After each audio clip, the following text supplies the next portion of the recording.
Assalamualaikum. Waalaikumsalam. Selamat pagi semua.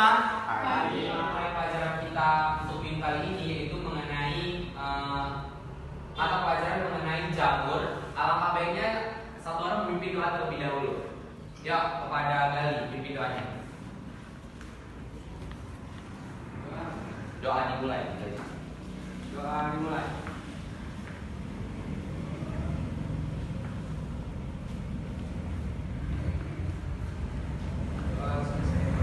Oke, langsung aja sebelum kita mulai pelajaran kita mengenai jamur, Bapak mau ngabsen kalian satu-satu. Oke? Farhan Ali Mayuk, Hadir.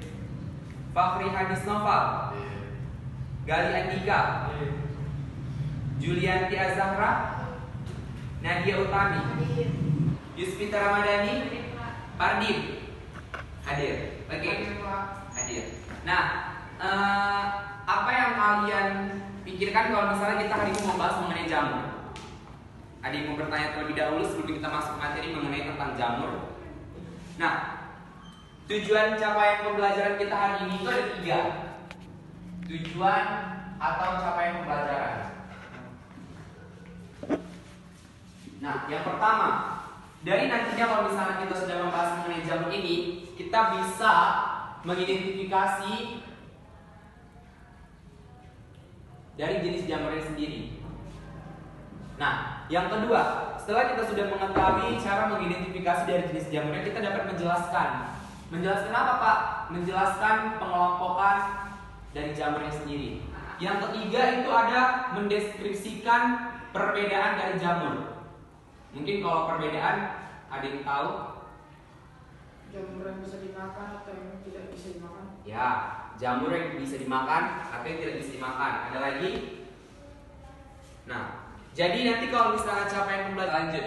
Nah, jadi jamur itu mempunyai ciri-ciri umum. Sebelum kita memasuki bagian-bagian ataupun pengelompokan jamur, ya kan?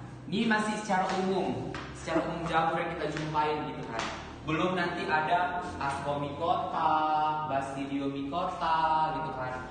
Nanti jadi kita mau tahu dulu ciri-ciri umum jamur itu kalau misalnya dijumpai itu kayak mana gitu kan. Nah, yang pertama ciri-ciri umum jamur itu dia eukariotik. Ada yang tahu apa itu eukariotik? Nah, selanjutnya dia nggak punya klorofil. Ada yang tahu apa klorofil? Apa klorofil? Klorofil itu biasanya dipunyai sama tumbuh-tumbuhan tingkat tinggi. Contohnya itu kayak pohon-pohon gitu kan. Nah, klorofil dia nggak punya zat hijau daun. Atau dia itu nggak bersifat heterotrof. Selanjutnya dia multiseluler. Yang keempat dia memiliki zat warna. Tapi biasanya kalau jamur yang memiliki zat warnanya itu agak-agak mencolok, itu jenis jamur yang tidak bisa dikonsumsi.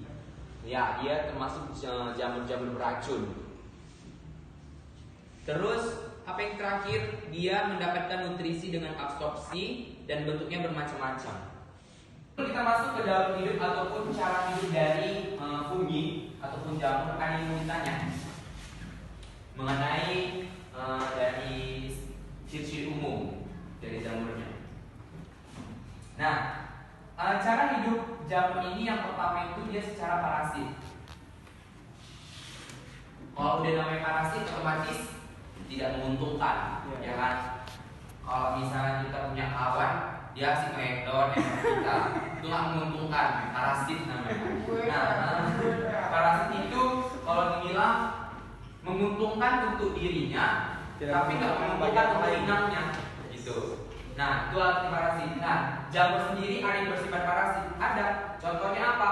Contohnya Ustilago, jamur Ustilago. Terus yang kedua ada namanya bersimbiosis. Ada yang tahu di simbiosis? Nah, simbiosis ini saling berkeberuntungan, baik itu dari si jamurnya maupun dari yang di tempat tinggal ataupun inangnya. Kenapa? Karena dia memperoleh zat organik dari organisme hidup, namun bersifat menguntungkan bagi inangnya. Jadi kalau misalnya ada jamur, contoh jamurnya itu apa? Contoh jamurnya itu mycorrhiza. Nah, si mycorrhiza ini, misalnya dia tumbuhnya itu di batang pohon, gitu kan? Batang pohon. Si mycorrhiza tumbuh di batang pohon, ya kan? Nah, untuk si pohonnya dia bisa mengasih keuntungan, dan untuk si mikorizanya juga dia dapat keuntungan. Nah, itu dari simbiosis. Oke, kita lanjut ke habitat. Nah, habitat dari jamur sendiri itu ada yang di darat, ada yang di laut. Ya kan? Ada yang di tempat lembab, kayak yang dibilang si Nadia tadi, tempat lembab. Terus dia mengandung zat organik. Terus dia dapat hidup di lingkungan yang asam dan manis. Nah, reproduksinya sama. Reproduksinya itu kayak yang abang bilang, itu dia ada secara aseksual dan ada secara seksual. Nah, selanjutnya kita bakalan memasuki namanya pengelompokan jamur. Nah, ternyata di pengelompokan jamur atau bunga itu dikelompokkan menjadi 4. Ada zigomycotina, ascomycotina, basidiomycotina, dan deuteromycota. Ya kan? Deuteromycota. Nah, adik tahu dari keempat ini jamur mana yang bisa dikonsumsi?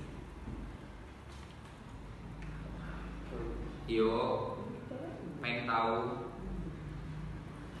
Nah, biasanya jamur yang biasa dikonsumsi itu adalah jamur apa? Jamur tiram. Nah, jamur tiram itu ada di mana? Jamur tiram itu ada di Basidiomycota. Nah, biasanya jamur yang sering dikonsumsi itu adalah jamur yang yang dikelompokkan ke dalam kelompok jamur Basidiomycetes kalau dibilang. Tapi kalau di dalam ilmiahnya Basidiomycota. Nah, Basidiomycetes ini adalah jamur yang dimana itu bisa dimakan. Jadi kalau misalnya ditanya jamur itu bisa dimakan, bisa. Jenisnya yang mana? Jenis Basidiomycetes. Apa aja jenis Basidiomycetes? Ada Pulvariella fulvaceae. Pulvariella itu jamur yang dapat dimakan. Terus ada Pleurotus ospiratus. Nah, Pleurotus ospiratus itulah jamur tiram. Jamur tiram itu biasanya dimakan sama oleh kan. Terus ada lagi jamur yang mahal, namanya itu jamur shiitake. Jamur shiitake ini hidupnya itu cuma bisa hidup di Jepang, karena cuma iklim Jepang yang bisa membuat jamur shiitake ini berkembang gitu. Terus jamur yang bisa dimakan itu ada apa? Ada banyak jamur yang bisa dimakan.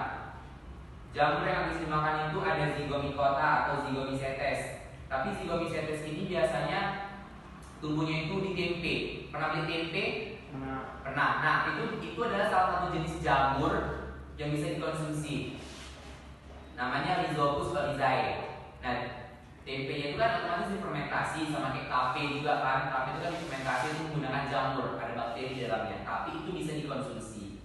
Terus ada Ascomycetes. Ascomycetes ini biasanya jamur-jamur yang ada di kecap, pembuatan kecap itu menggunakan jamur dari Ascomycetes.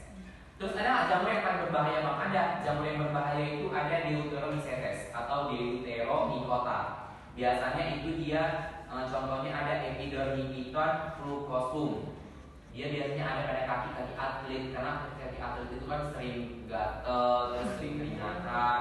Nah, itu adalah jenis jamur yang membahayakan untuk manusia dan sifatnya itu berparasit. Nah, terus ada lagi nggak? Ada Sclerotium rolfisi. Dia membuat penyebab busuk pada tanaman. Jadi jenis-jenis jamur-jamur ini tadi bisa dikelompokkan kalau misalnya kita paham jamurnya itu daun hidupnya itu kayak apa, terus jamurnya itu tinggalnya di mana. Nah, lebih penting kalau misalnya kita kayak lagi berjalan ini keluar ke hutan ataupun kayak kita ke tempat yang banyak tumbuh-tumbuhan gitu kan. Nah, cara yang paling penting untuk kita membedakan jamur yang bisa dikonsumsi sama enggak gitu. Kalau misalkan kan kesesat nih, contohnya di hutan, tiba-tiba kesesat kan dimakan, lapar gitu. Nah, yang tengoknya ada jamur. Intinya, kalau kita mau mengonsumsi jamur, kita harus melihat dulu warna dari batang dari jamur itu. Kalau misalnya kita pegang dia lengket, warnanya, misalnya kan jamurnya itu warna oranye gitu.